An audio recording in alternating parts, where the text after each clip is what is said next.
Good morning, good afternoon, good evening, wherever you are. My name is Rod Hemden. I'm Janice. This is the Quick Study television program, a program designed to take you through the Bible in 1 year, from Genesis to Revelation. Very exciting. And as we go through the Bible, we're looking at some interesting things. Corey, what's up? Today I'm going to be focusing in on this pagan king, Cyrus, king of Persia, that kick-started the narratives of Ezra and Nehemiah.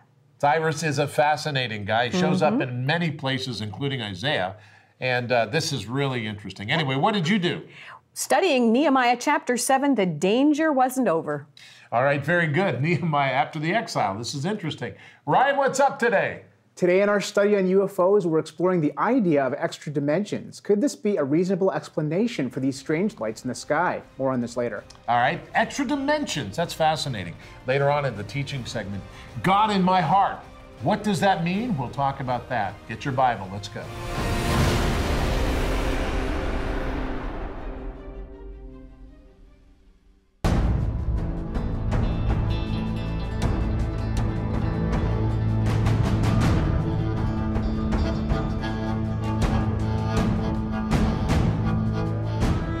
Today, you and I are going to be studying a historical figure that's mentioned a few times in the Bible, and his role in biblical events ended up being critical and crucial to the ongoing narrative of the history of the Israelite people. I'm talking about Cyrus, king of Persia. He's become quite famous in international politics today. Take a look.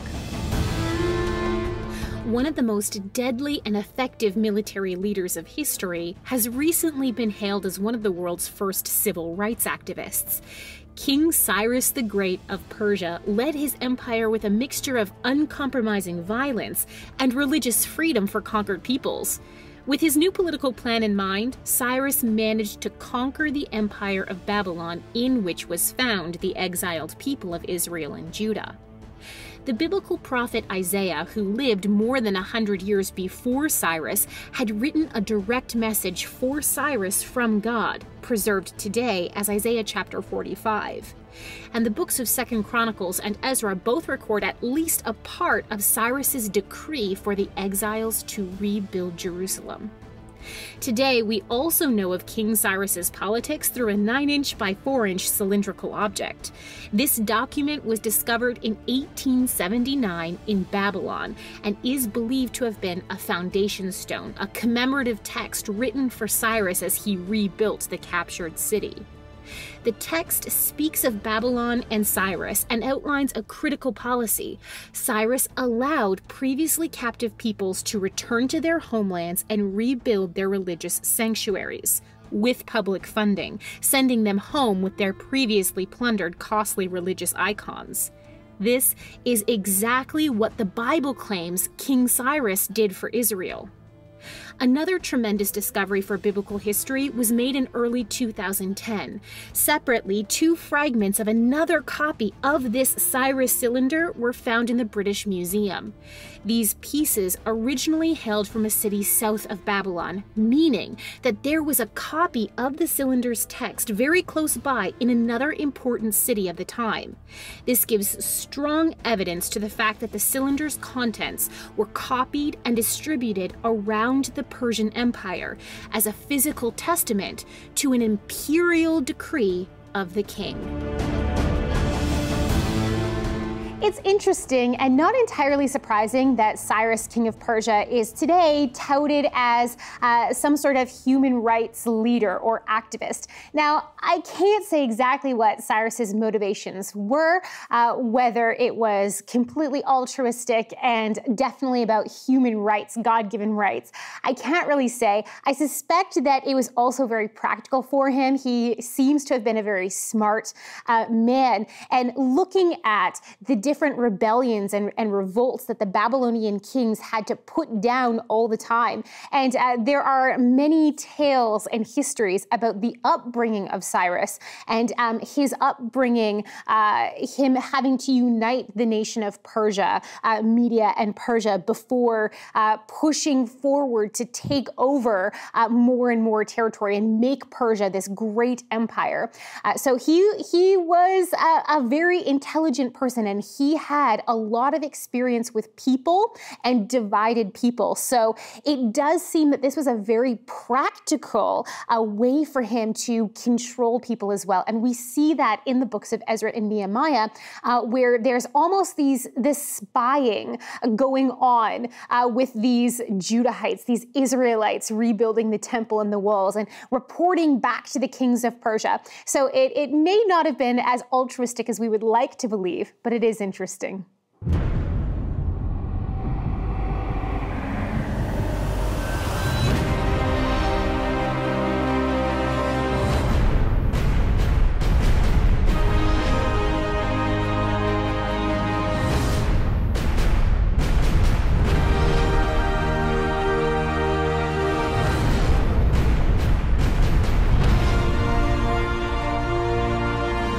You know, people frequently ask me, what is the will of the Lord?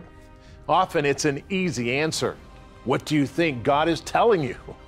A more complex response would be, what has God placed in your heart? God places things in our heart, yet they've not been acted on, or they are acted on inappropriately. Some have done it without even knowing. And we must realize that God begins with our heart. We must be surrendered to the Lord in order for God to move us forward into the work that He has assigned to us. Some say they don't know God's will, so they can't move forward.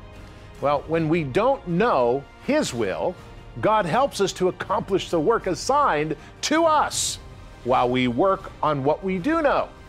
The secret is in the heart. Are we truly sold out to the Lord our God? Well, Nehemiah was.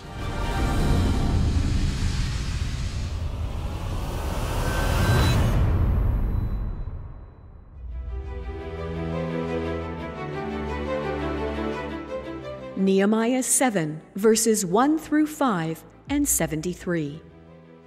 Then it was when the wall was built and I had hung the doors, when the gatekeepers, the singers, and the Levites had been appointed, that I gave the charge of Jerusalem to my brother Hanani and Hananiah, the leader of the citadel, for he was a faithful man and feared God more than many.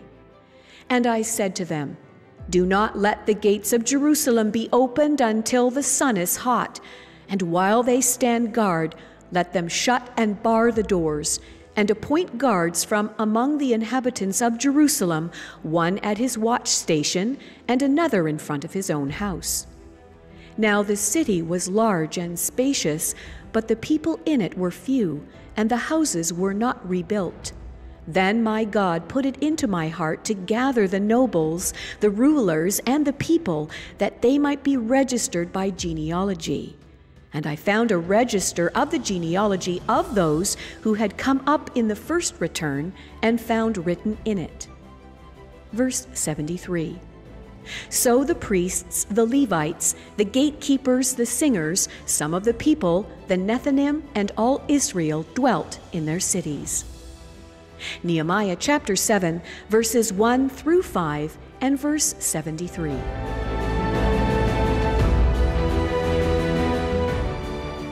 We continue on in looking at Nehemiah. Now, Nehemiah is an amazing man. He has a job back in Persia, but he is going to Israel. He's going to Jerusalem because he feels for that city and he understands. But Nehemiah never abandons his place back in Persia. He's faithful and he has the favor of the king, beloved. And so that's very important. As we look at this today, consider that. Get your Bible guide out. If you don't have one, you can write to us and get a hold of the Bible guide. Use the addresses or go to www.biblediscoverytv.com and we would be happy to send you one. It is very good when you give in any amount to keep the lights going and the cameras going and all of that. As we study this, we need to focus on a couple of things. God in my heart. God in my heart. Now, this is really interesting. In our works of faith, we read Nehemiah 5-7. That'll take you about 15 minutes to read that through. That's 15 minutes a day if you want to continue catching up in the Bible with us. But looking at Nehemiah 7, 1-5, and then 73, we learn something very interesting. Now, let us continue this and let's look at this and understand it. Then it was when the wall was built. So the wall's finished, and I had hung the doors when the gatekeepers and the singers and the Levites had been appointed, that I gave the charge of Jerusalem to my brother Hanani and Hananiah, the leader of the citadel, for he was a faithful man and feared God more than many. And I said to them, do not let the gates of Jerusalem be opened until the sun is hot. And while they stand guard, let them shut and bar the doors and appoint guards from among the inhabitants of Jerusalem, one at his watch station, another in front of his own house. Now that is amazing. He gives this responsibility just like God gives us responsibility. When we take on God's work, we must not hold back.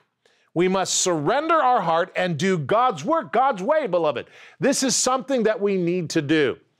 And if we are working and we say, well, you know, I'm just working here. I'm just a servant, can only be used by God. I'm just going to stay over here and be in the corner. No, when you come to know Jesus Christ, when you make Jesus Christ Lord of your life, I want to tell you something. You're in the work of God. And you need to understand that doing God's work, God's way, is very important.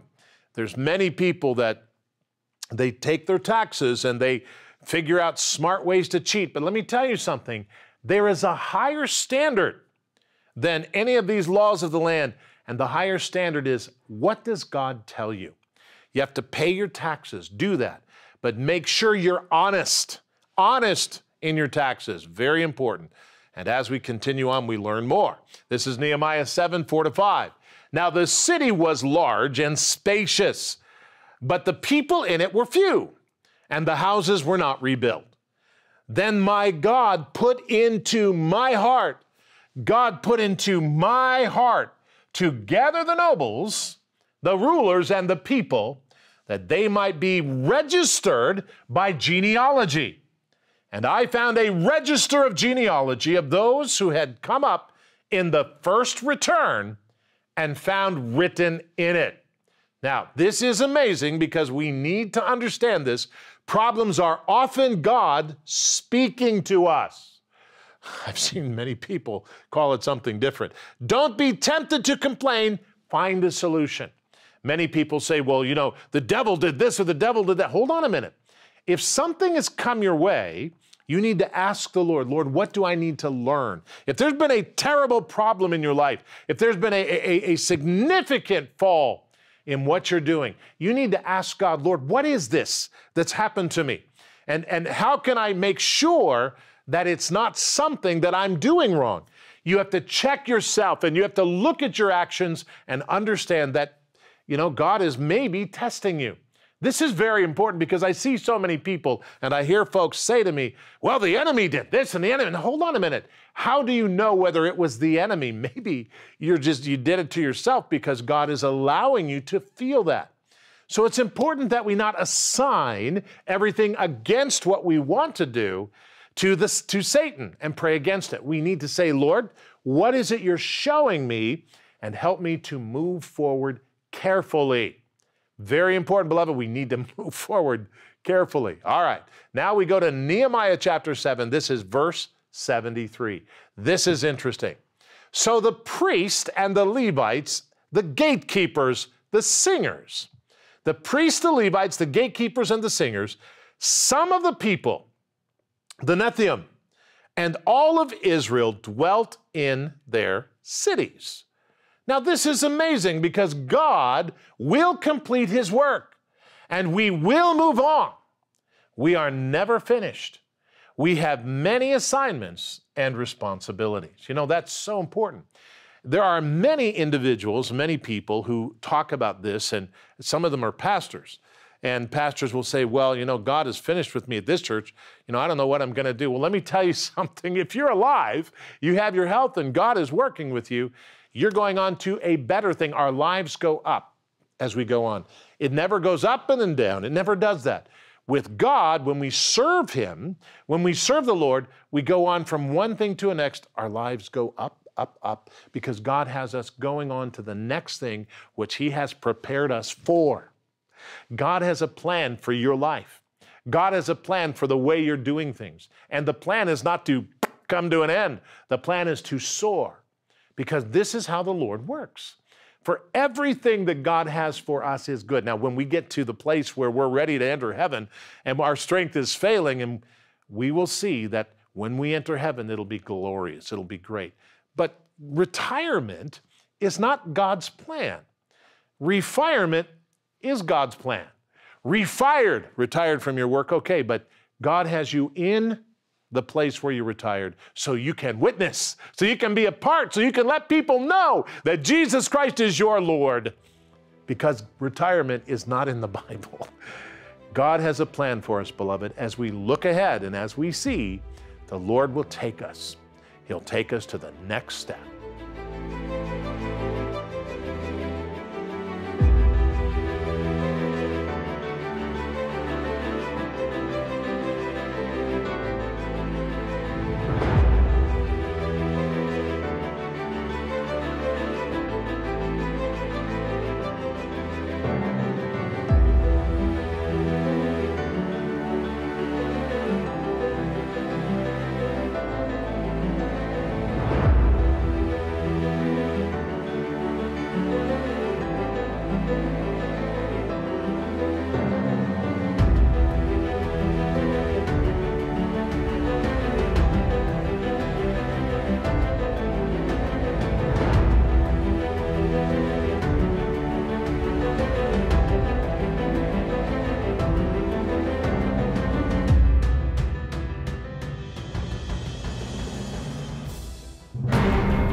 You know, Nehemiah is an amazing character. He's one of my favorites. He's one of your dad's favorites.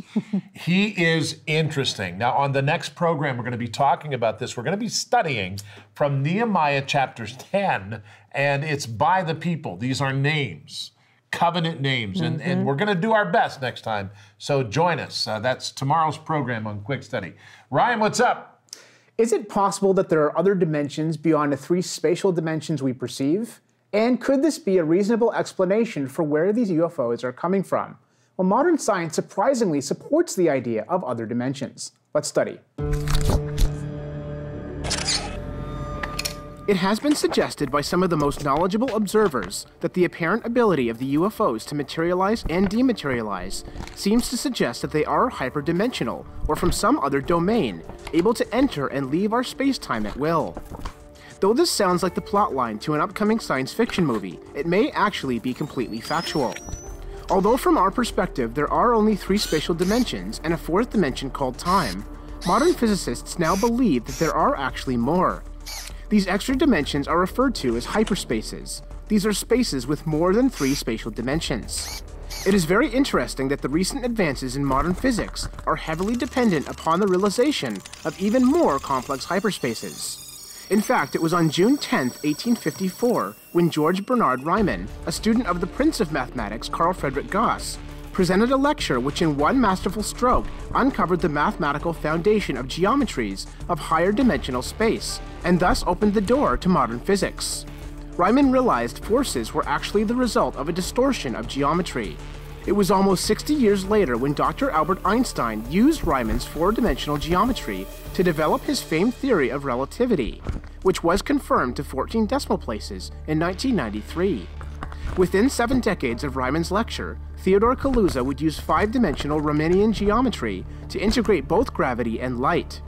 Consequently, light is now believed to be a vibration in the 5th dimension.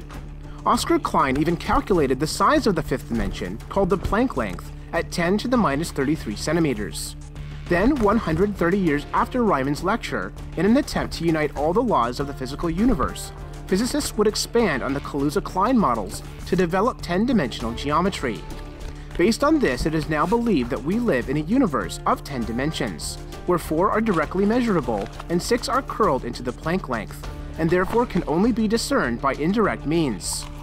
Another clue which leads us to these conclusions is the fact that although the advances in physics had been startling, it still remained extremely fragmented until the discovery of hyperspaces.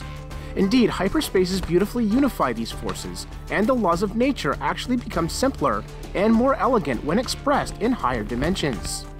The pieces to the puzzle of the universe are coming together and creating an even clearer picture. Significantly, when we apply hyperspaces to UFOs, the less strange their behavior appears.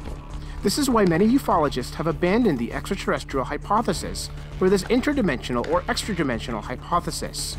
Modern physics demonstrates that just because we do not experience something does not mean that it does not exist. Perhaps UFOs, then, are interdimensional in nature, after all. You know, it's interesting, this whole topic of hyperspaces and other dimensions. It can be quite overwhelming and downright confusing. But what's interesting is that there seem to be 2 main types of people who can actually grasp this concept, that being specially trained mathematicians and small children. This, I have to be honest, doesn't surprise me one bit.